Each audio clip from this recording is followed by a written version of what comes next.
Allez, bonjour à toutes et à tous, ravi de vous retrouver mercredi égale émission éducative et on démarre une nouvelle série.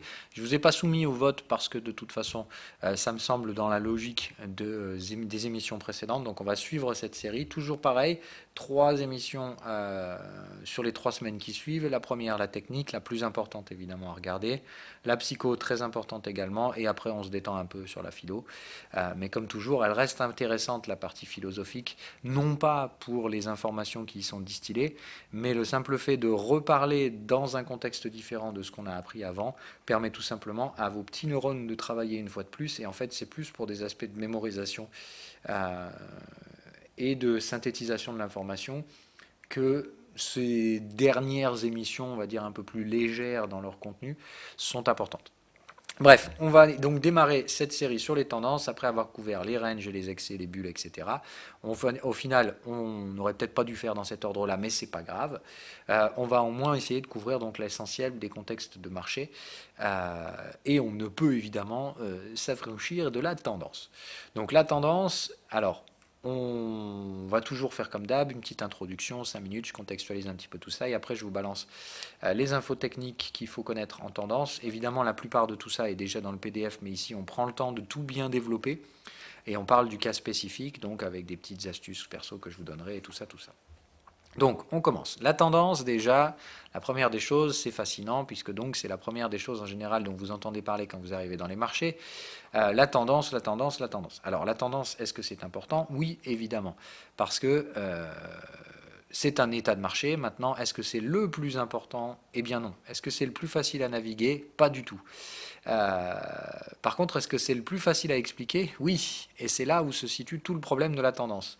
C'est-à-dire que la plupart du temps, personnellement, je pense que la plupart des gens s'accrochent à cette tendance et communiquent à outrance sur ces phénomènes de tendance parce que c'est la partie du marché la plus facile à expliquer. Et encore une fois, pour moi, dès qu'on rentre dans l'explication du marché financier, on est toujours assez mal barré puisque donc ça fait surtout travailler les biais d'incertitude. Donc pourquoi la tendance s'appelait à tout le monde? Moi, d'explication personnelle, en tout cas de la connaissance que j'ai des marchés financiers, et on est bien d'accord ici, c'est mon biais qui est mis en place. Euh, C'est-à-dire c'est la façon dont moi je conçois les marchés financiers et je ne cherche pas à les expliquer. Et je pense que c'est une bêtise que de chercher à les expliquer. Pour moi, ça fait travailler donc le biais d'incertitude, c'est-à-dire que les gens adorent la tendance parce que c'est ce qu'ils peuvent comprendre le plus facilement, et malheureusement, comprendre n'est absolument pas l'objectif, ce qui veut dire que c'est généralement en essayant de suivre les tendances que les gens font les plus grosses conneries en même temps. Donc, on fait très attention avec la tendance. La tendance n'est non pas un état de marché facile à naviguer, mais c'est un état de marché très facile à synthétiser, à expliquer, à démontrer, voilà. Puisqu'en fait, il suffit de dire n'importe quoi et vous dites, mais la tendance est haussière. Donc, évidemment, il suffit d'acheter dans ce cas-là. Oui, mais non, parce qu'évidemment, c'est complètement débilos de dire ça, puisque une tendance acheteuse, c'est bien, mais une tendance haussière, ça ne se construit pas nécessairement n'importe comment. Donc, il y a des structures dans une tendance, il y a des moments dans lesquels, oui, les risques sont très faibles de se positionner dans le sens de cette tendance, mais vous verrez que la plupart des moments où ces risques, où c'est réellement intéressant de se positionner dans une tendance, ben, c'est les moments où vous avez le moins envie de le faire. Donc il va falloir qu'on reparle de tout ça et du fait que généralement, quand on suit ce trend is your friend, on est souvent en train d'acheter les sommets de marché et c'est complètement con, mais c'est comme ça. Et je peux vous parler encore une fois d'expérience vécue. Mes premières expériences avec le marché, c'était de dire, ouais, effectivement, bon, les marchés actions, c'est haussier, tout petit, ta. Et puis, bah, tu te retrouves à acheter des sommets de marché. Voilà, moi, je sais que j'ai commencé à acheter. On était par là, voilà, c'était 2011, moi, c'était par là. Donc, c'était ici, et je me suis dit, bon, ouais, effectivement, les tendances sont acheteuses. Qu'est-ce que j'ai foutu? Bah, j'ai foutu et j'ai acheté les sommets de marché. Et t'es là, tu te dis, mais attends, mais c'est complètement fou. Parce qu'au final, oui, tendance, j'avais entendu les mêmes saloperies qu'on voit circuler partout. Donc j'y ai cru évidemment et j'ai fait quoi? Bah, j'ai acheté tout en haut. Hein, voilà. Et évidemment, quand ça chute derrière, bah, c'est le moment où t'es pas prêt et tu te dis ah putain, mais si ça se trouve, il n'y a pas de tendance haussière, j'ai fait n'importe quoi. Donc évidemment, première expérience de marché classique, j'achète le point haut, je sors au point bas. Hein. Alors je suis pas sorti tout en bas, mais voilà, en gros, j'ai acheté puis j'ai dit oh putain, bon, c'est bon, je me suis fait avoir. Il y a un truc que j'ai pas dû comprendre dans l'histoire. Voilà. Mais donc, évidemment, c'est tout le problème de ces tendances. Parce que, bah, évidemment, à chaque fois que vous avez envie d'acheter sans expérience, c'est-à-dire quand la seule information que vous utilisez, c'est ah, c'est bon, c'est la tendance, et tout le monde a l'air de dire que c'est haussier. Ben, c'est le moment où tu te retrouves à acheter les points pas du tout intéressants, puisqu'il y a donc un aspect spéculatif, quoi qu'il arrive. Et surtout, j'ai même envie de dire que ce qui structure les tendances, ce n'est pas nécessairement le fait que des gens vont acheter des sommets, avoir peur et vendre les creux. C'est plus de dire que le schéma de marché, c'est, comme je vous dis souvent, un millefeuille. C'est un millefeuille de time frame. Et dans ce millefeuille, il faut bien comprendre qu'il y a des gestions du risque à appliquer sur les différents time frames. C'est-à-dire que si vous regardez le daily, il y a une gestion du risque hebdomadaire qui est en cours. Et elle va influer la gestion du risque en daily, puisque ces time frames sont relativement proches. Mais c'est pareil, il n'y a pas que ça. Il va par exemple dire, dans votre gestion du risque en daily, il y a des schémas et des structures sous-jacentes de structure 4 heures et de structure horaire. Et quand une structure horaire 4 heures est mature, même si le daily aurait encore beaucoup de place, il va peut-être s'arrêter, retracer, etc. Donc c'est ça toute la problématique. C'est pas nécessairement de comprendre tendance, pas tendance, c'est de comprendre qu'il y a une maturité dans les tendances, et c'est ce qu'il y a de plus difficile à faire comprendre aux débutants. Pour un débutant, tendance, ça veut dire si j'achète, ça monte et je vais prendre de l'argent. D'accord? Et évidemment, tendance baissière, c'est ah ben non, c'est tendance baissière, il faut surtout pas acheter ce truc-là, si tu l'achètes, tu vas perdre de l'argent. D'accord? Voire, à la limite, si tu veux gagner de l'argent, tu peux vendre à découvert cet actif-là. Donc, on va replacer les choses. Donc la tendance, l'élément majeur dont on va discuter le plus aujourd'hui, c'est la maturité de ces tendances. Et c'est ça qu'il faut vous poser comme question. Alors évidemment, je vais vous donner des idées, des choses non subjectives. Je vais vous donner des éléments graphiques qui permettent d'identifier la maturité d'une tendance.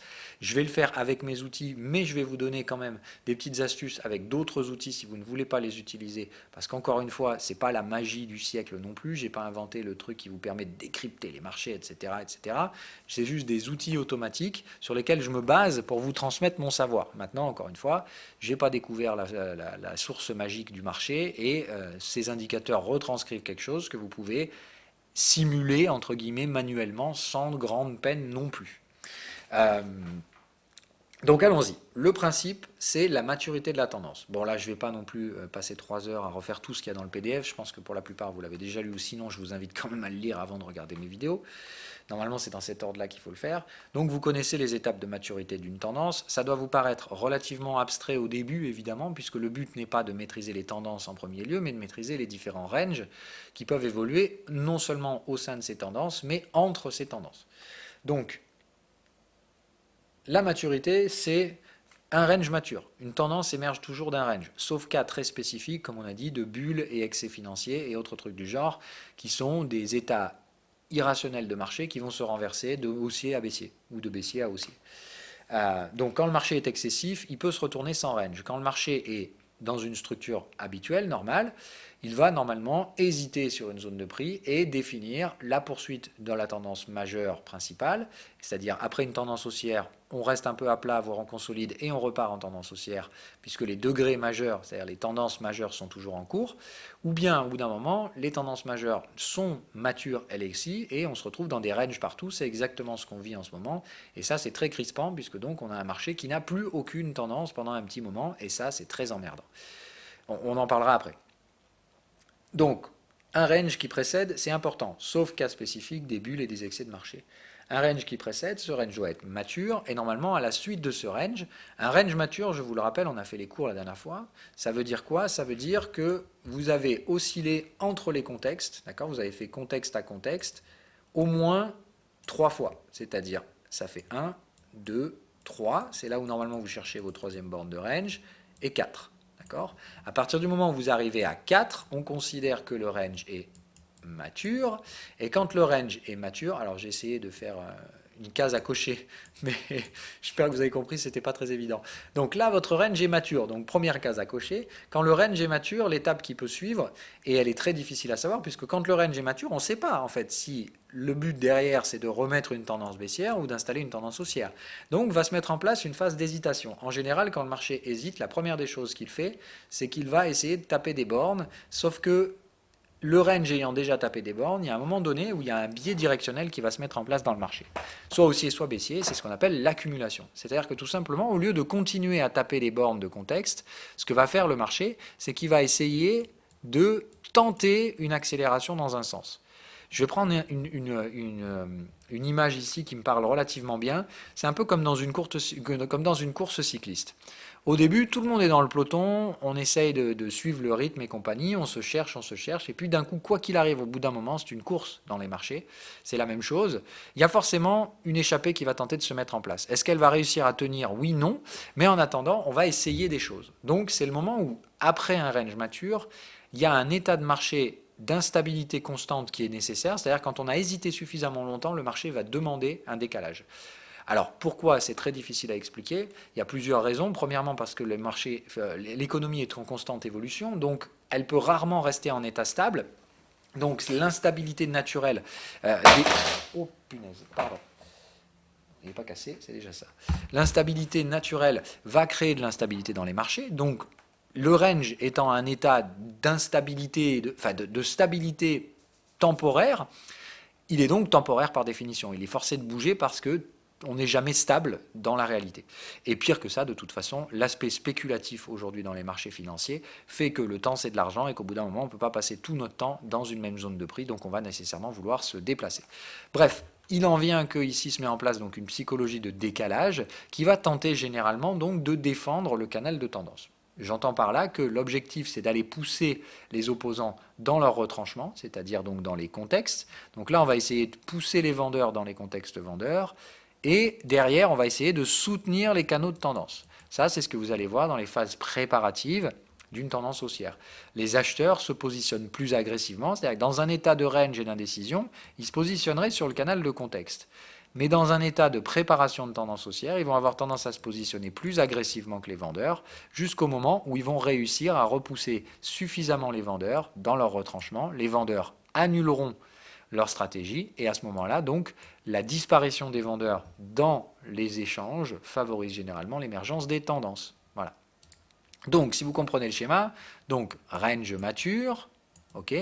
On a vu la dernière fois que les ranges peuvent prendre tout un tas de structures, que en plus les ranges peuvent avoir des timings extrêmement différents, c'est-à-dire qu'on peut passer 3 plombes à baisser, ça reste quoi qu'il arrive un range baissier. Ce qu'on regarde, c'est pas la durée, d'accord? On peut très bien les faire comme ça, ces ranges, c'est exactement la même chose, d'accord? L'important, c'est que quoi qu'il arrive, il y ait une structure qui se mette en place, qu'elle soit mature et qu'on voit émerger ces légers décalages, c'est-à-dire non plus trader le canal de contexte, mais essayer de trouver des supports au niveau du canal de tendance. Quand vous avez ça qui se met en place, on parle alors d'accumulation en général, et on cherche la rupture, c'est-à-dire que l'accumulation étant une forme de range sur les time frames inférieurs, généralement la sortie de ce range sur le time frame inférieur catalysera ce qu'on appelle le breakout. Donc le breakout qui est l'étape majeure de la tendance, qui est la plus mal comprise évidemment, parce que la plupart du temps, donc le breakout c'est très subjectif, on va vous dire, les breakouts, tout le monde les voit sur les graphiques quand ils sont effectifs. Mais le problème, c'est que dans ce cas-là, pourquoi ici, c'était pas un breakout? Vous voyez ce que je veux dire? On cassait la résistance.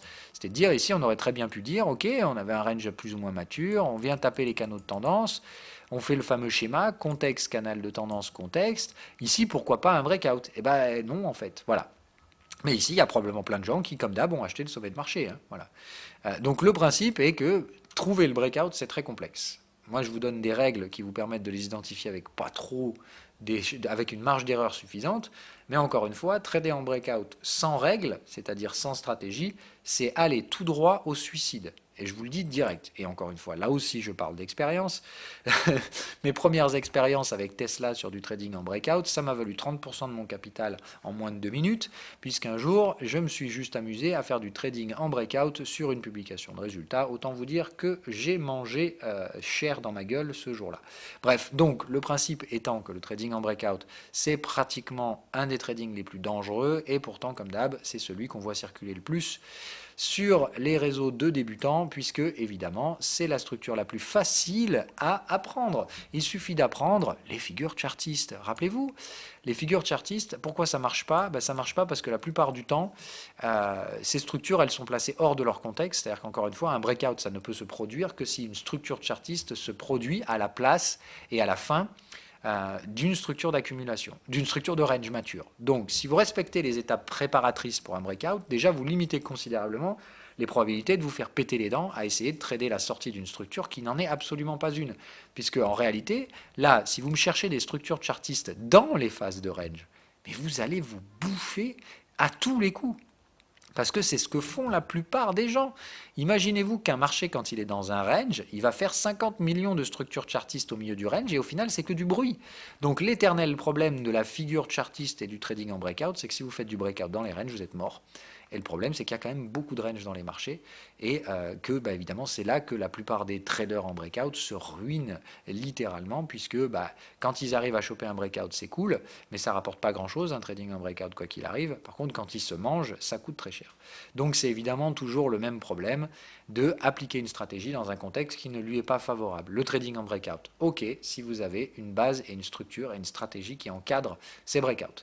Dans ma stratégie, en tout cas, ça s'encadre de façon relativement simple, puisqu'il s'agit donc de visualiser son range mature. Clairement, c'est obligatoire, et de voir des étapes préliminaires, donc d'accumulation. Si vous avez tout ça, normalement, la structure chartiste doit se voir à l'œil, et si elle se voit à l'œil, normalement, il y a un moment où vous pouvez voir quelle est la structure qui va être cassée et qui devrait normalement être suivie avec une grande probabilité. Ici, effectivement, on commençait à avoir les signaux de range, qui vous disaient normalement qu'à ce stade-là, vous étiez capable d'identifier votre range. Pour ma part, ce range il se situe là. Et effectivement, c'est la sortie haussière de ce canal qui a permis derrière le débordement. Je vous donne des éléments techniques supplémentaires en général pour éviter de vous péter les dents, éviter les faux breakouts. Je vous dis qu'en général, il faut accélérer à travers le canal de tendance et le canal de contexte. Autrement dit, ici, il y a une bougie qui confirme le breakout, c'est celle-ci. Elle vient bien clôturer à travers le contexte et à travers le canal de tendance. Ça, c'est là que se met en place votre bougie de breakout. Ok. Alors évidemment, on regarde les cycles et tout ça. Je ne vais pas vraiment refaire le cours là ici. D'accord. Je vais justement essayer de. Normalement, je pars du principe que vous connaissez les règles. Je vais juste essayer de vous donner des astuces supplémentaires à ce qui est fourni déjà dans le PDF. Ça, c'est pour la partie breakout. La partie suivante, c'est donc généralement, suite à la mise en place de cette formation en tendance, le marché s'apprécie. Donc le breakout, c'est le moment où les vendeurs arrêtent de vendre et les acheteurs continuent d'acheter. Donc évidemment, on a un état de marché instable dans lequel les prix vont bouger de façon unidirectionnelle puisqu'il n'y a plus de vendeurs. Donc généralement, le breakout, c'est plus ou moins fort. D'accord. Il y a des breakouts plus agressifs, moins agressifs, ça dépend de plusieurs facteurs. Mais le breakout, normalement, c'est donc un état instable de marché qui, comme d'hab, va revenir à une forme de stabilité. Et la façon dont le marché va restabiliser après le breakout, c'est ce qu'on appelle généralement une divergence. Alors, c'est toujours un aspect statistique que je vous sors ici, c'est-à-dire que ce n'est pas la formule magique qui explique tout, mais c'est la formule qui explique la plupart des structures tendancielles. Donc, comme on l'a dit, hésitation, range, accumulation, breakout. Okay, bon, pour faire une structure relativement classique. Normalement, suite au breakout, je vous donne des règles. Dans un breakout, ce qu'on utilise, c'est normalement, on prend en compte la profondeur de la phase d'accumulation au niveau du breakout, d'accord, c'est-à-dire au niveau de la cassure de la structure, c'est-à-dire ici, et en général, on reporte cette amplitude. C'est-à-dire qu'on prend ça, on le reporte ici, d'accord, ça c'est toute la méthodologie de la target de break que je vous apprends, d'accord. Normalement, on déborde cette target, c'est-à-dire que la tendance pousse très rapidement, le breakout pousse très rapidement à cette target. Autrement dit, si on devait schématiser dans cette forme-là, il y a 3 étapes. Il y a la phase de rupture qui est littéralement verticale et qui va immédiatement chercher la target. En général, le marché derrière ralentit un petit peu, d'accord, ralentit un tout petit peu. Normalement, fait un petit pullback et fait ce qu'on appelle une divergence. D'accord. C'est-à-dire que le marché, en général, ça c'est la structure qui suit le breakout. Votre target, elle se trouve en général par là. C'est-à-dire qu'on vient chercher la target, on pousse à travers. On revient généralement trader un peu au niveau de la target, mais à ce moment-là, c'est juste qu'il y a toujours tellement de flux acheteurs qu'on repousse une nouvelle fois. Et général, ici, on vient recréer une target sur l'UT inférieure. C'est-à-dire là, en général, ce serait la target du breakout sur l'UT local. Ça, généralement, ici, c'est là où vous allez avoir des excès finaux sur une tendance de degré inférieur. Et généralement, ça freine votre tendance, ça crée ce sentiment un peu divergent que vous avez relativement souvent, c'est-à-dire que ici, en réalité, votre schéma ressemble à un truc qui freine comme ça. Voilà. Et quand vous avez cette structure-là en asymptote, Ben, le principe, c'est qu'en général, le momentum ici est divergent, c'est-à-dire que votre momentum ici va faire des creux, mais des sommets descendants, alors que vos prix, eux, sont toujours ascendants. C'est la divergence de momentum classique. Donc la divergence de momentum, c'est un des meilleurs moyens d'identifier la divergence dans la tendance. C'est d'ailleurs pour ça, perso, que j'appelle ça une étape de divergence. Donc la divergence, ça ne veut pas dire que la tendance va se retourner, ça veut juste dire que la tendance freine, tout simplement parce qu'on a brûlé la première partie du gaz. Mais ce qu'il faut bien comprendre, c'est que c'est généralement pas à cette étape-là que ça se termine, puisque le flux haussier fait que quoi qu'il arrive, si on a cassé cette zone de prix-là, si on a cassé cette zone, c'est bien parce qu'on veut aller plus haut. Donc le principe, c'est qu'en général, on va aller chercher une zone d'objectif qui se situe un petit peu plus haut, et face et après la phase de divergence, généralement se met en place ce qu'on appelle une phase de pullback, c'est-à-dire en général la constitution d'un range sur l'UT inférieur. Donc, comme on l'a dit, le range d'UT inférieur va généralement être conditionné par sa propre structure de range, on ne cherche pas à la connaître ni à la maîtriser, ainsi de suite, d'accord. Et normalement, suit à la phase de ce pullback, c'est-à-dire la constitution d'un range, normalement structure de range baissier, mais pas que, hein, on ne peut pas prédire, mais le plus statistiquement parlant, le plus probable, de range de consolidation d'une tendance. Donc le range qui forme le pullback, c'est généralement un range baissier. Donc deux vagues de baisse, tout ce qu'il y a de plus classique. Voilà. Après, il y a des triangles, il y a des structures, c'est jamais prévisible, mais il y a une résonance relativement forte sur la structure en deux vagues. Une fois que cette structure normalement est complète, elle se situe généralement sur un niveau Fibonacci. C'est-à-dire que ce qu'on fait ensuite derrière, c'est qu'on récupère ça au plus haut qui a été fait, et généralement, statistiquement parlant, le pullback, c'est-à-dire la phase de range, vient chercher des niveaux de retracement Fibonacci. Alors voilà, bon, je vous donne des astuces, c'est comme ça. Et même relativement souvent, ça arrive qu'on revienne chercher la zone où la target de break se trouvait. C'est une petite astuce. Alors là, pour le S&P 500, ce n'est pas du tout le cas, mais vous verrez que sur beaucoup de tendances, c'est souvent le cas. On revient chercher le pullback proche du niveau qui avait servi de référence ici. D'accord ? Et qui avait donc servi de référence aussi sur le petit pullback intermédiaire. C'est-à-dire, ceux qui traitent en Elliott Wave, vous savez par exemple qu'il y a une règle qui dit que généralement la vague 4 de degré supérieur va se faire au niveau de la vague 4 de degré inférieur. C'est exactement par exemple l'expression de cette règle-là. C'est-à-dire que généralement ici, ce que vous avez là, ce que je vous disais tout à l'heure, c'est que c'est un petit pullback sur les UT inférieurs qui vient généralement chercher la target de break et on revient généralement chercher un niveau relativement similaire ici sur le pullback de degré majeur. Et voilà. Bon. Statistiquement, donc c'est souvent 23% ou 38% de retracement. D'accord ? Et le pullback se met en place sur ces niveaux-là. Donc, c'est évidemment la règle qu'on utilise la plus souvent pour filtrer un pullback. Comment on va faire un pullback ? Tout simplement, on va chercher la structure de range mature sur le degré inférieur. Et ensuite, on va essayer de se positionner à acheteur sur le Fibonacci ou proche des niveaux de Fibonacci au niveau du canal de tendance. Voilà comment on trouve tout simplement normalement les pullbacks, proches des niveaux de Fibonacci, au niveau du canal de tendance sur le degré majeur et un range mature sur le degré inférieur. C'est pour ça que je vous dis un pullback, il faut espérer en général voir deux vagues, se retrouver proche des Fibos, traiter le canal de tendance et normalement avoir des signaux de momentum de type tendance. C'est-à-dire ici, on détecte qu'il y a toujours un sentiment tendanciel dans la structure de momentum. Et suit à la phase de ce pullback la dernière étape, l'étape de maturité, finale qu'on appelle l'excès final, qui vient normalement chercher la zone d'objectif, voire la déborder, et normalement à ce moment-là, la tendance n'a plus lieu d'être, le marché a réussi à se déplacer de son point A à son point B, on a quitté cette zone et on vient s'installer dans celle-ci, ce qui fait que la tendance ici s'épuise, l'excès final se met en place, plus personne ne met en place de sentiment directionnel, se met donc en place une nouvelle structure de range. Et ainsi de suite. Et on reprend, et dans un sens et dans l'autre, en sachant que, évidemment, comme on l'a vu, des différents time frames s'imbriquent les uns dans les autres. Une phase de tendance ne se fait pas en ligne droite parce qu'elle est souvent composée de tendances de degré inférieur. Et cette même tendance qu'on a décrite ici se trouve probablement dans la maturité d'une tendance de degré supérieur également. Ok ? Donc quand on vous dit par exemple le marché est en tendance, oui, le marché est toujours en tendance, mais il est en tendance sur certains time frames. D'autres time frames sont probablement en range et en temporisation de tendance de degré majeur, de degré, etc. Tout n'est qu'affaire de tendance, oui, Donc évidemment, parler de tendance, c'est bien, mais encore faut-il arriver à trouver la tendance, à trouver le contexte qui matérialise cette tendance. Donc apprenez bien à maîtriser ce millefeuille.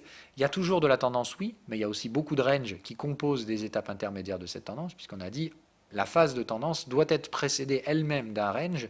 Cette phase de tendance est composée elle-même de range de degrés inférieurs.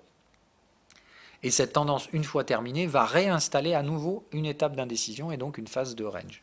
Autrement dit, encore une fois, il y a probablement plus de chances en fait que vous tombiez sur un range plutôt que vous tombiez sur une tendance. Mais ces ranges s'inscrivent généralement au sein de tendances majeures. Donc, tout est affaire de time frame. Vraiment, c'est extrêmement important que vous compreniez ça, surtout si vous entrez dans un schéma de trading en tendance.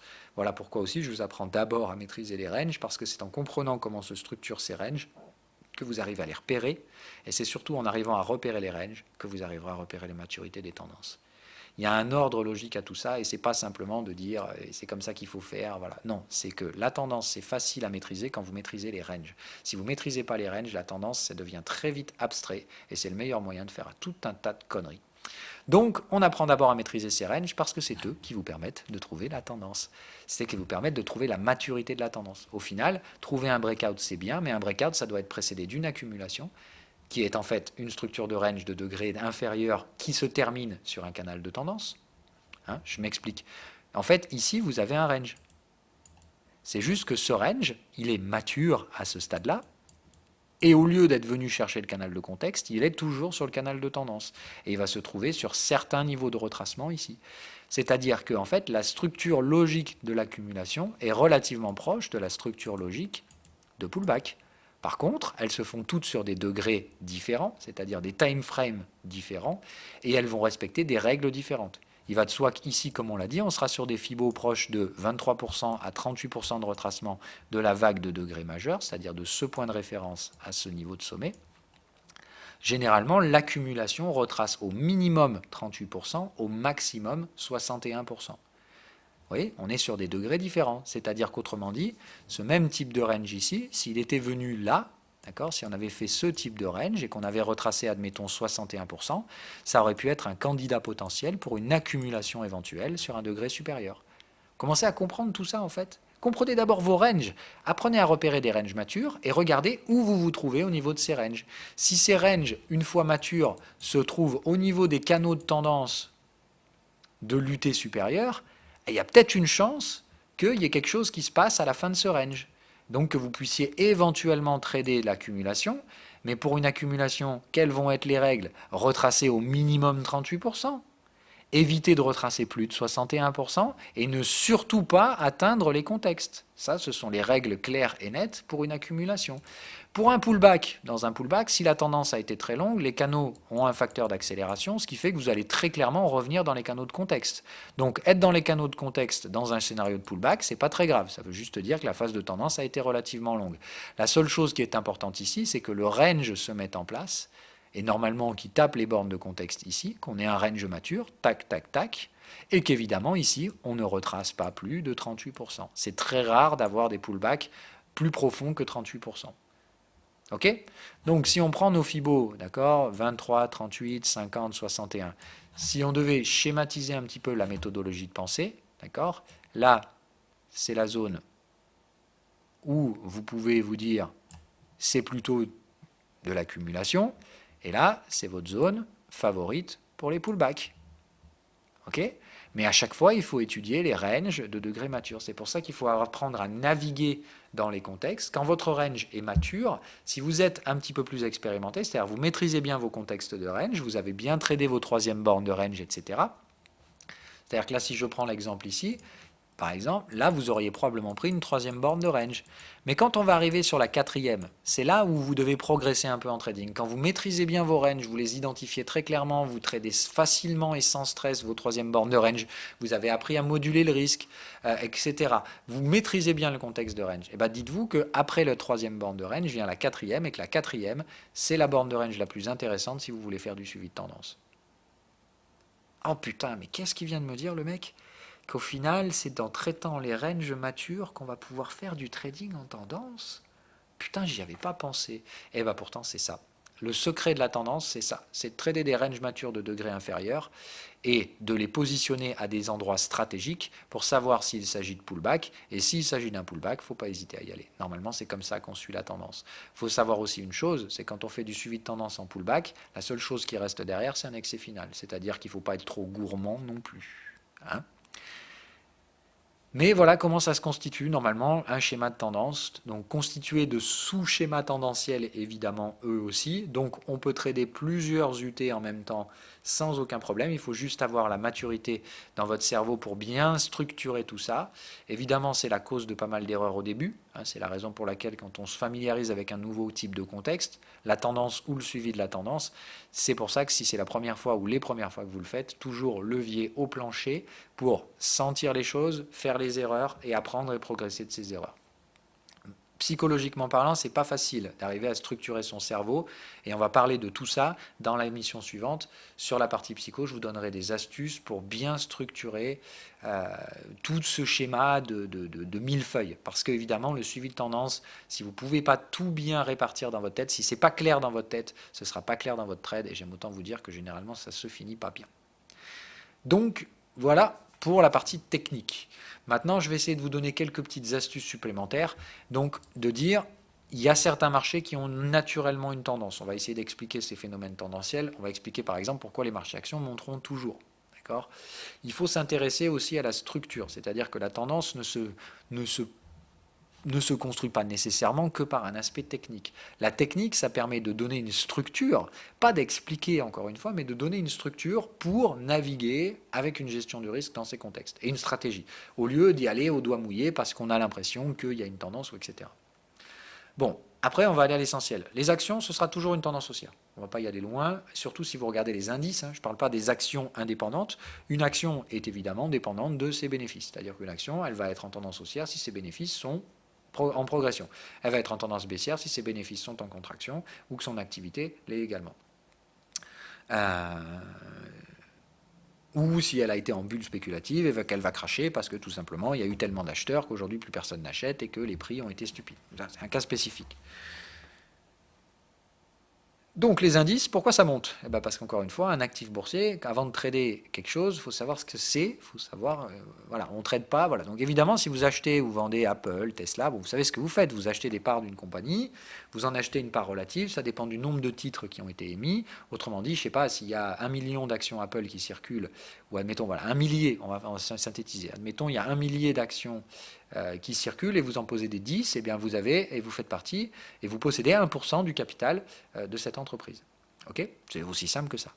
Donc ça dépend du nombre de titres en circulation, du nombre de titres que vous achetez, que vous possédez, bref, etc. Le nombre d'actifs qui circulent, c'est-à-dire le flottant. Bon, on fera éventuellement des cours sur la structure des actions et la structure de la liquidité sur une action. Là, on va parler de ce que nous, on trade le plus souvent, et ce que les choses sur lesquelles je vous recommande de commencer à faire du trading en tendance, parce que c'est là où c'est le plus facile, c'est les indices boursiers. Donc la synthétisation de plusieurs actions, et évidemment un indice boursier est composé toujours avec une structure, une règle. Donc la structure d'un indice boursier, par exemple pour le S&P 500, c'est qu'on prend les 500 plus grosses capes américaines, et ça représente donc en général au moins 85% des capitalisations américaines. Mais on prend toujours les plus grosses capes. Donc si vous réfléchissez, en fait, si une entreprise est tellement merdique que son activité se comprime au point où elle vaut plus grand-chose, bah, qu'est-ce qui se passe ? Elle sort du S&P 500. Autrement dit, on sort les mauvais, on fait rentrer les meilleurs. Donc comment voulez-vous que ça, nécessairement, ça baisse ? Ça veut dire qu'on prend toujours les actions les plus performantes et on les synthétise. Bon, on en prend 85%, c'est-à-dire qu'il n'y a que 15% des actions qui ne sont pas comptées là-dedans, à peu près.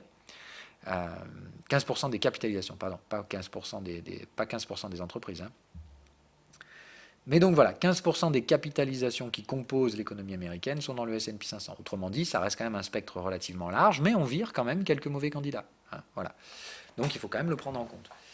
Et puis 500 entreprises, en sachant que les États-Unis en comptent bien plus que 500. Donc la part relative des entreprises représentées dans le S&P 500 est relativement faible. Mais la part de leur capitalisation dans le total des capitalisations américaines est évidemment relativement significative, 85%. Donc ce qui compose le S&P 500, c'est les grosses boîtes US. Voilà. Donc les grosses boîtes, par définition, sont les boîtes qui marchent. Elles ne marchent pas forcément toutes tout le temps, mais globalement, ça va. Donc, pourquoi voudriez-vous que les prix baissent ? Voilà. On va ajouter en plus à ça un deuxième élément, d'accord, l'inflation. C'est que quoi qu'il arrive, aujourd'hui on est dans des cycles inflationnistes, très matures d'ailleurs, on en reviendra éventuellement là-dessus un jour. Euh, mais l'inflation, c'est tout simplement la quantité et la taille de la masse monétaire est en augmentation constante, de même qu'évidemment le sont la productivité industrielle. Ça aussi, il faudra un jour qu'on fasse une émission sur le PIB parce que c'est quand même un indice complètement, enfin c'est un truc de fou. C'est de dire, en économie, on a rarement utilisé le même indice pendant si longtemps et on sait que le PIB mesure que de la merde aujourd'hui, mais on continue de l'utiliser parce que c'est quand même sympa. Ça permet de nous rassurer et de dire qu'il y a de la croissance. Mais bref, donc le PIB, donc la croissance du PIB. Donc la croissance, tout simplement, on va appeler ça la croissance avec un grand C, même si on est vraiment sur quelque chose qui n'a plus rien à voir avec de la croissance en regardant le PIB. Mais voilà, donc de la croissance, et en plus de ça, de l'inflation de masse monétaire. Donc combiné à ça, comment voulez-vous que les prix baissent? Donc on a des entreprises on prend les meilleurs, enfin on prend les plus performants. En tout cas, on en enlève certains, on enlève les petits. Donc on enlève les petits, et on prend les gros.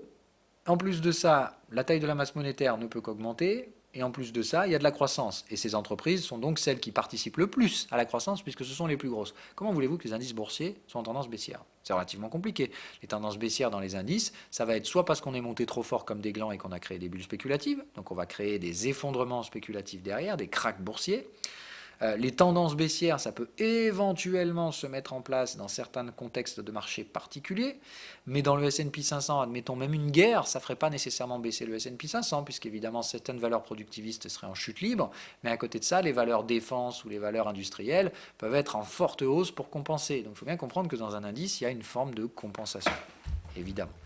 Alors après, je ne vous parle même pas du Dow Jones, où là, la composition, c'est on prend les 30 meilleurs, et quand tu fais plus partie des 30 meilleurs, on te dégage. Donc le Dow Jones, comment voulez-vous que ce soit baissier? On prend les 30 meilleures boîtes ricaines, et on les fout dans un indice. Et quand tu n'es plus assez bon pour faire monter l'indice, on te dégage. C'est quand même un truc de malade. Donc on prend les meilleurs, on vire toute la merde. Là, c'est 30 entreprises. Voilà, bon, le Dow Jones, ça peut être que haussier, ne serait-ce que par sa structure, doublé du fait que, quoi qu'il arrive, là aussi, les éléments de taille de masse monétaire et de production et de croissance restent, quoi qu'il arrive, eux aussi des facteurs accélérants sur le prix. Donc, bien évidemment que ces actifs-là sont en tendance haussière. A contrario, les ranges dans les forex, ce dont je vous parle souvent, où je vous dis tout ce qui est UT hebdomadaire et mensuel, voire trimestriel, sur les forex, c'est généralement toujours des gros ranges. Pour d'autres raisons, là c'est qu'est-ce qu'un taux de change? Un taux de change, c'est un taux de change relatif, donc il s'agit bien de comprendre, c'est le prix d'une devise par rapport à une autre. Autrement dit, quel est le facteur le plus influent sur le prix des devises? C'est la quantité de la devise qui circule. Alors il y a la force relative de la devise, son aspect refuge, il y a d'autres choses qui rentrent en compte, mais l'aspect principal d'un taux de change, c'est surtout la quantité de pognon qui circule. Autrement dit, plus vous imprimez du pognon, plus vous perdez de force relative de votre monnaie par rapport aux autres. Mais comme tout le monde imprime du pognon aujourd'hui, le forex, c'est surtout de savoir qui imprime plus vite que l'autre. Celui qui imprime plus vite va voir évidemment sa monnaie chuter plus vite que l'autre. C'est ce qu'on appelle la dévaluation compétitive par l'augmentation des tailles de masse monétaire. C'est la grande mode donc des 20 dernières années et surtout donc le number one vainqueur incontesté, le Japon. Donc il s'agit de tout simplement manipuler, alors pas manipuler, mais imprimer constamment de nouveaux bifetons pour maintenir une dévaluation compétitive qui permet de faire chuter la valeur relative de la devise, qui booste évidemment les exportations. Mais qui évidemment coûte très cher à l'importation derrière. Donc il faut être un pays exportateur net et évidemment d'évaluer considérablement sa devise pour avoir cet avantage compétitif, en sachant que ça a des contreparties. Sur la géopolitique, évidemment, derrière, ça ne plaît pas à tout le monde, notamment nos amis américains qui n'aiment pas du tout que le reste du monde dévalue leur devise, vilains américains qui sont pénalisés. Bref, on reviendra aussi là-dessus un autre jour. Donc, autrement dit, les forex, ce seront toujours des gros ranges parce que quoi qu'il arrive, quand vous allez trop loin dans l'impression monétaire, il y a un aspect retour de flamme qui généralement normalise. Donc les tendances dans le forex, oui, mais pas sur les grosses UT. Tout ce qui va être mensuel, hebdomadaire, alors hebdo, oui, mais tout ce qui va être mensuel, trimestriel, il n'y a jamais de tendance sur le forex. Parce que quand vous allez trop loin avec votre devise, qu'est-ce qui se passe? Au bout d'un moment, il y a des contreparties qui se mettent en place, et la géopolitique vient tout simplement réorganiser tout ça. On ne vous permet pas en général donc d'imprimer outre mesure, sinon au bout d'un moment, tout simplement, vous prenez ce qu'on appelle un choc inflationniste qui produit généralement son extrême opposé, c'est-à-dire de la déflation. Donc tout simplement, si vous imprimez trop de billets, au bout d'un moment, c'est la déflation chez vous, et tout simplement, bah là, c'est la merde, et ça crée l'effet inverse. Bref, autrement dit, ce sont des forces en place ici qui sont beaucoup plus complexes que ce que je vous en ai gratté la surface aujourd'hui. Éventuellement, on fera une émission là-dessus un jour. Donc tendance sur certains actifs, les indices et compagnie, voilà. Hausse de masse monétaire, donc tout ce qui est corrélé à la masse monétaire, c'est-à-dire tout ce qui se price par rapport à dollars ou en dollars, par exemple les cryptos, c'est la même chose, ça se price versus les dollars, donc si les dollars perdent de la valeur relative, c'est-à-dire si on imprime plus de dollars, quoi qu'il arrive, la valeur de ces trucs en dollars ne peut qu'augmenter. Donc quand on vous dit par exemple les cryptos seront en tendance haussière, bah, ça dépend évidemment de ce que font les cryptos, c'est-à-dire de la partie BTC de BTC USD par exemple. Mais le USD là-dedans, tant qu'on imprime des bifetons, le BTC USD ne peut que monter. Hein. Il n'y a aucun doute là-dessus. Alors quand certaines personnes derrière disent de toute façon la quantité de Bitcoin est limitée et la quantité de dollars est en total incontrôle, donc évidemment BTC USD ne peut que monter dans le futur et de façon parabolique. Je dis oui, à condition que BTC conserve sa demande. Parce qu'évidemment, il ne s'agit pas juste de dire le dollar, quoi qu'il arrive, il y en aura toujours plus en circulation, donc les prix des BTC vont toujours monter. Encore faut-il que des gens aient envie d'avoir des BTC. Par contre, si des gens ont envie d'avoir des BTC et que la taille de masse monétaire en dollars continue d'augmenter à son rythme actuel, il ne va de soi qu'il n'y aura qu'une hausse possible pour BTC USD. Mais il y a l'aspect demande, il ne faut pas l'oublier là-dedans, encore une fois. On peut très bien se dire un jour, une nouvelle crypto arrive et plus personne n'en a rien à branler des bitcoins. Et autrement dit, derrière, ça restera un joujou à geek de dire ah oui, c'était la première des crypto-devises et on pourra éventuellement les revendre à des collectionneurs dans quelques temps. Mais hormis ça, encore une fois, l'aspect demande risque de chuter fortement si une autre crypto venait à entrer en compétition, ce qui n'est pour l'instant évidemment pas le cas. Et ne croyez pas ici que je vous fais une lecture de marché, hein, mais bien de dire, c'est l'aspect demande qui est important évidemment dans la partie crypto. Mais la partie devise est évidemment importante et ça c'est inévitable, effectivement. L'inflation est contrôlée sur la plupart des cryptos, beaucoup plus contrôlée qu'elle ne l'est aujourd'hui sur les devises fiat, donc il va de soi qu'à demande constante, les cryptos ne peuvent que monter plus haut. Ça, c'est clair, et je dirais jamais le contraire de ça. Tant que la demande reste constante, il est évident que les tailles de masse monétaire comparées, c'est-à-dire la taille de la masse monétaire en crypto et la taille de la masse monétaire en fiat, ne peuvent qu'amener à des hausses futures sur les cryptos, à condition qu'il y ait toujours de la demande. Voilà. On parlera évidemment de même chose, hein, donc des supplies sur le gold, c'est-à-dire qu'à partir du moment où vous achetez une devise, alors ça dépend si vous considérez le gold comme une devise ou comme une matière première, mais dans tous les cas, une matière première a généralement ce qu'on appelle une quantité limitée, mais sa quantité est limitée dans la capacité qu'on a aujourd'hui de la trouver. C'est-à-dire qu'il ne faut pas oublier le progrès technologique, etc. C'est-à-dire qu'au bout d'un moment, une rupture technologique permet l'accès à une ressource dans une quantité qui n'était à la fois pas prévue par le marché avant, et ça généralement, qu'est-ce que ça fait? Ça fait chuter les prix de ces comos. Donc il faut faire très attention à ça. Aujourd'hui, le gros problème sur les comos, c'est de se poser la question de savoir si la valeur finie d'or qui a été calculée sur Terre, et qui n'est qu'une estimation bien entendu, qui est revue évidemment à chaque fois, c'est-à-dire que dès qu'on découvre un nouveau filon, on le sonde, on le passe aux ondes radio, on essaie de savoir quelle est la quantité qu'il y en a, et immédiatement, comme on sait qu'il y a cette quantité, on sait qu'on va l'extraire dans tant de temps, donc ça fait mécaniquement bouger la quantité de gold en disponibilité, etc. Donc ça réévalue la prix du gold. Là, la grande question qu'on se pose aujourd'hui, c'est quand est-ce qu'on va trouver le moyen d'aller acheter les astéroïdes sur lesquels on va très probablement trouver l'ensemble des matières premières, gold y compris, ce qui va évidemment considérablement changer le supply, c'est-à-dire la quantité d'or disponible, etc. Donc encore une fois, faire toujours attention, puisque moi c'est une des raisons, alors je m'arrêterai après, pour lesquelles je pense que les cryptos sont aujourd'hui, en tout cas à moyen et long terme, une alternative beaucoup plus rationnelle au stockage de valeur que le gold, tout simplement parce que je pense que l'exploration spatiale, c'est clairement inévitable et que quand ça va réellement commencer et qu'on s'attaquera à la ceinture d'astéroïdes, je vois difficilement comment on ne trouvera pas des astéroïdes contenant des métaux lourds. Alors, il n'y en aura pas évidemment en grande quantité, sachant que l'or est quand même un métal relativement complexe à forger. Ça nécessite une maturité stellaire relativement... Enfin bref, là, on ne va pas rentrer dans de la comment dire, dans de la géologie, c'est même pas de la géologie là, mais bon, enfin, bref. c'est plus de dire que quoi qu'il arrive, la synthétisation de l'or au sein d'une étoile, ça nécessite une maturité relativement spécifique, donc une rareté. Donc quoi qu'il arrive, on ne trouvera pas de l'or aux quatre coins de la ceinture d'astéroïdes, mais on en trouvera probablement, et dans des quantités qui vont considérablement augmenter euh, la, la quantité d'or disponible par rapport à ce qu'on calcule aujourd'hui sur notre bonne vieille planète et les extractions qu'on en fait. Donc dans ce sens, j'ai l'impression que évidemment, il y aura beaucoup plus de gold disponible, enfin d'or disponible dans le futur à partir du moment où l'exploration spatiale va s'augmenter. Ce qui ne sera pas le cas évidemment des bitcoins, puisque le bitcoin n'en a rien à foutre qu'on aille visiter la ceinture d'astéroïdes. Il n'y en aura jamais plus de 21 millions et en ce sens, je pense que c'est ce qui, pour ma part, leur donne un aspect intelligent et intéressant. Maintenant, encore une fois, c'est la technologie pour moi qui est intéressante. Pas dit que derrière, on n'est pas des remplaçants. Donc faites toujours relativement attention à ça.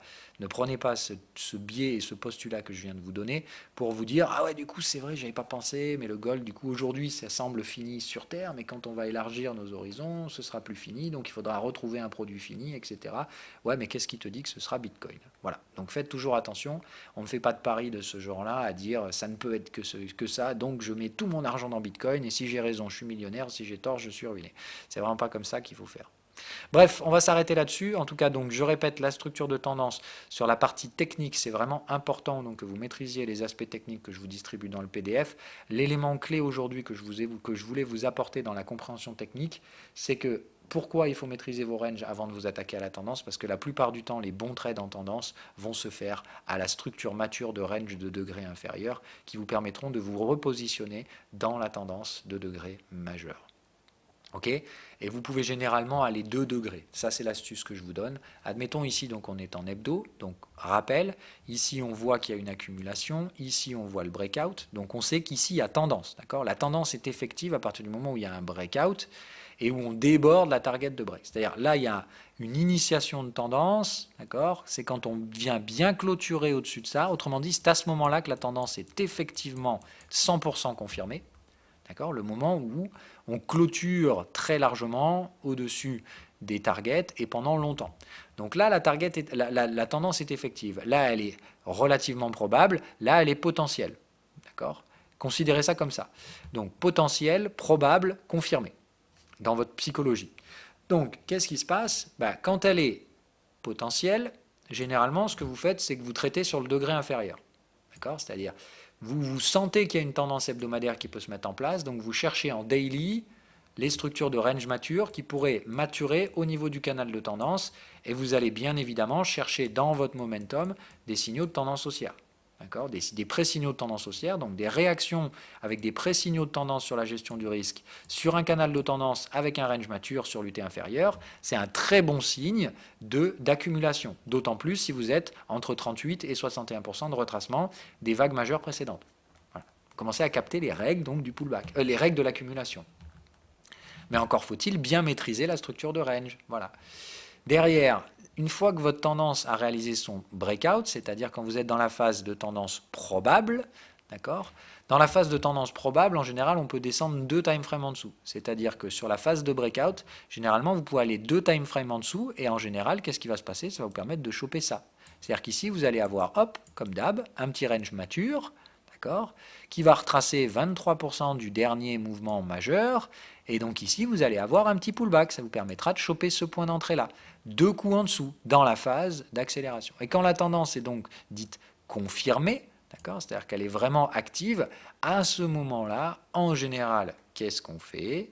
On cherche sa phase de divergence, ok, et évidemment, on revient ensuite, d'accord, donc dans l'ordre, c'est potentiel, enfin, je vois une tendance, je cherche la tendance potentielle pour précéder le breakout en daily.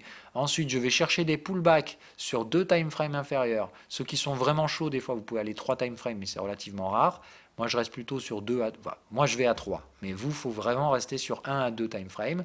Et une fois que vous avez bien identifié la confirmation de votre tendance, vous savez qu'elle est déjà bien mature. À ce stade-là, ce n'est pas le moment de se mettre à acheter les pullbacks, mais plus de se dire, je reviens sur mon time frame de référence et j'attends de voir la divergence. Quand j'ai la divergence, je prends mes profits et j'attends le pullback, donc un range qui mature et qui retrace 23%, et je me repositionne dans ma tendance majeure pour faire mon excès final, et etc.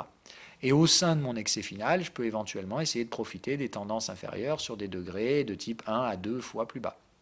On raille de sa tendance. Et on a un schéma comme ça, on a une pattern. Et c'est comme ça qu'on essaye de naviguer une tendance. Le meilleur moyen de naviguer une tendance, d'accord, donc je vais vous l'expliquer de but en blanc pour les expérimenter, évidemment. Donc comme je vous dis souvent, un débutant, ce qu'il va faire, c'est qu'il va trader les ranges. Il va trader que les troisièmes bornes de range. Admettons, il va trader ici, il va trader là, il va trader là. C'est tous les endroits où il y a des troisièmes bornes de range. Après, sur différents time frames, hein. Là, il y aurait une troisième borne de range. J'en aurais donc une petite ici, troisième borne de range, à la vente. Où est-ce que vous auriez pu choper des troisièmes bornes de... Là, hein, la grosse, voilà. Donc là, voilà, c'est toutes les zones que vous pouvez maîtriser en range. D'accord, puisque c'est là que votre stratégie de range peut se maîtriser. Quand vous maîtrisez bien le range, l'objectif, c'est donc de rajouter à ça une deuxième zone de prise de risque. C'est-à-dire qu'après, vous allez trader le range mature. Donc en fait, après votre troisième bande de range, vient généralement un range mature. Donc qu'est-ce que vous allez faire? Ici, hop, vous allez prendre celui-là. Parce que lui, vous voyez qu'il est sur le canal de tendance, vous voyez qu'il pourrait constituer un pullback. Donc vous allez rajouter celui-là. Ok? Après celui-là, du coup, la borne opposée, elle est ici. Est-ce qu'elle constitue un quoi que ce soit? Non, mais à la limite, ici, qu'est-ce que vous allez faire? Chercher votre troisième borne de range sur le time frame inférieur ici après. Ok? Votre troisième borne de range, elle va vous donner une quatrième borne de range. Vous voyez que vous n'êtes pas sur le canal de tendance, donc là, vous ne faites rien. Mais si vous étiez venu chercher le canal de tendance, ici, pareil, achat de la quatrième borne de range. Donc vous vous mettez non plus à traiter qu'un seul trade dans le range, mais en trader deux, le range sur sa troisième borne, puis le range mature. Ok? Donc là, admettons, comme je vous dis, vous auriez pris votre petit pullback, ok, impeccable. Vous auriez probablement pu prendre celui-ci aussi, s'il y avait un range mature de degré inférieur, ok. Bon là, je pense qu'il y en a eu un, mais c'est difficile à voir. Voilà, vous auriez pu faire ça. Vous allez évidemment prendre le pullback ici, ok. Et là, vous voyez que, passant d'un simple trading de range, quand on rajoute les premières tentatives tendancielles, qui ne sont pas si compliquées que ça, déjà vous tradez quasiment 2 fois plus. 2 fois plus de trades égale un rendement quasi 2 fois supérieur. Sachant qu'en plus, les trades en tendance peuvent rapporter beaucoup plus que les trades en range. Donc là, vous commencez à comprendre que le range, c'est une introduction, mais que si vous voulez vraiment gagner de l'argent dans les marchés, il va falloir commencer à trader autre chose que les ranges. Le range, c'est vraiment le premier pas dans le marché qui vous permet derrière de structurer un trading plus profitable. Là, pareil, votre troisième borne de range, elle se mature, elle arrive sur le canal de tendance. Là, vous aviez probablement un trade à prendre en type de marché suivi de tendance, soit des accumulations, etc. Avec différents degrés de maturité, c'est-à-dire là c'était plutôt accumulation, là c'est plutôt des pullbacks que vous preniez sur les degrés supérieurs. Ok? Et après, évidemment, avec un petit peu plus de maturité, avec un niveau supplémentaire, ce que vous allez pouvoir faire, c'est vous dire, maintenant que je suis un peu plus expérimenté, tutti quanti, qu'est-ce que je vais me faire? Je vais commencer à optimiser ma gestion du risque, c'est-à-dire que je vais commencer à récupérer des profits ici, voire prendre des petits trades un peu contre-tendance. Pour ça, on évite de le faire, il faut être vraiment expérimenté. Je vais passer en rouge. Mais voilà. Et après, derrière, qu'est-ce qui se passe? Vous commencez à trader. C'est-à-dire qu'ici, vous récupérez vos bénéfices, puis vous passez short. Vous récupérez pas forcément tous les bénéfices, d'accord? Mais pareil, vous allez vous mettre à chercher ici, vous allez vous mettre à trader cette zone-là. Bon, ici, non, puisqu'évidemment, vous savez que c'est une tendance, vous n'allez pas vous mettre... vous sentez qu'il y a une tendance qui arrive, vous n'allez pas vous mettre à shorter les breakouts, il faudrait être complètement con. Mais ici, après, vous allez attendre les phases de divergence. Vous allez probablement vous mettre à vendre ici. D'accord? Vous mettez à vendre ici aussi. Maintenant, ça ne marche pas tous les coups. Vendre, c'est vraiment compliqué. Vous voyez que là, par exemple, tous les timings de vente, il y aurait eu là, il y aurait eu là, là, là et là. Il faut voir évidemment les signaux techniques. Ça s'apprend, les trades en reverse. Mais derrière, quand vous êtes un vrai professionnel dans les marchés, vous voyez que les opportunités sont bien plus nombreuses. Et c'est ça un peu l'objectif. C'est que derrière, il faut arriver donc à naviguer sur ces points de contrôle sur lesquels vous allez pouvoir réaliser des actions toujours plus complexes. Plus votre compréhension des structures de marché est totale, plus vous allez trader et avoir de trades possibles sur un actif. Évidemment, le niveau de difficulté, lui, il augmente considérablement. Je vous donne un petit ordre de grandeur. Pour moi, le niveau de difficulté d'une troisième borne de range, c'est ça. Le niveau de difficulté d'un suivi de tendance, c'est au moins le double. Le niveau de difficulté d'un trading expert, voilà. Donc, évidemment, ça, vous pouvez le faire très rapidement. Ça prend 6 mois. Après, il faut bien le pratiquer pendant encore plusieurs mois pour bien maîtriser, bien être en confort avec la structure. Mais ça, en 3 à 6 mois, vous aurez compris normalement très rapidement la navigation des ranges. Il n'y a pas tant de choses que ça. Et les principaux problèmes dans la range sont d'ordre psychologique. Donc c'est plutôt de pratiquer pour, physiologiquement parlant, adapter votre psychologie à ce trading de range et à la spéculation pure et dure. Et après, voilà, apprendre les aspects techniques de tendance qui ne sont pas non plus insurmontables, mais il y a beaucoup plus de choses à apprendre que les ranges. Et après, évidemment, le trading. Ici, là, c'est purement les aspects psychologiques qui rentrent en compte, puisqu'évidemment, là, les signaux techniques sont nombreux, il faut être très bon en filtrage et il faut avoir une expérience de marché beaucoup plus complexe. Voilà. J'espère en tout cas que pour les tendances, ça aura été bien. Vous expliquez donc que le suivi de tendance, c'est comme ça que ça fonctionne, que suivre une tendance, c'est pas n'importe quoi, mais c'est souvent donc traiter des ranges matures sur des contextes particuliers. Et c'est comme ça, j'espère que vous arriverez à naviguer un petit peu plus à travers des premières petites tentatives d'accumulation, voire de trade en pullback, pour ceux qui ont la maturité suffisante. Je le rappelle, c'est vraiment important. Ne sautez pas les étapes. Si vous n'êtes pas encore à l'aise avec les ranges, c'est pas le moment d'essayer de faire des pullbacks. Hein, c'est vraiment important. Sur ce, je vous souhaite une agréable journée et je vous dis à la semaine prochaine. On fera la partie psycho, comment tenir sa psychologie dans une tendance, comment pas vriller, comment pas partir à l'envers d'une tendance, etc. Donc on traitera un petit peu tout ça la semaine prochaine.